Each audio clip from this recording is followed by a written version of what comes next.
So we are at the part 3. We're gonna install the water tank. So in your manual, you are gonna open the water tank plug, and then you have to inject clean water. When you say inject clean water, you just have to go to the faucet and just fill it up with water.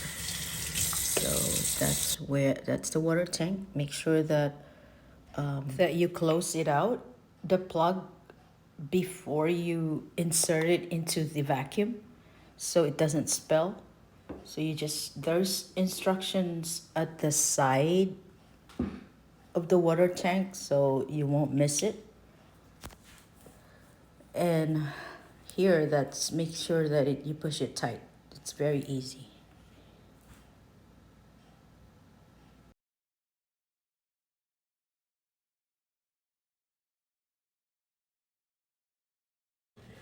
And then the next step is installing the mop board. So that's the mop. That's the one I took when it actually came in. The mop was already attached to the mop board. So basically, it's just if you didn't receive it installed like that, then you have the instruction, right? So you're gonna first is you will need to make sure before you use the mop and attach the mop board, you will need to go and wet the cloth completely and install it on the mop board. So that's the mop board. I mean, that's the cloth. You have to wet it completely.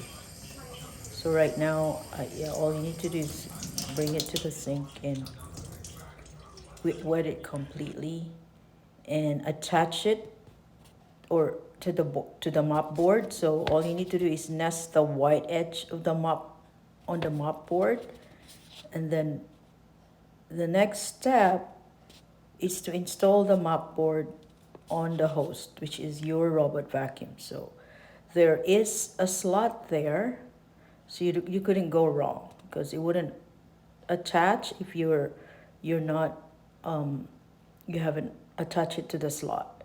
So after that, you just have to turn it over, and then you are ready to use the mop. Like you are ready to use the vacuum as the mop. Yeah, I just attached. I didn't show you, but I attached the water tank as well. So don't forget about that. And then you click the power button, and of course you have the remote. So right now, it's just a quick show when it turns on. You're not supposed to, when you have the mop on, be careful not to get it to the carpet. You have to like lift your carpet up. You see that? That's how wet and it can be.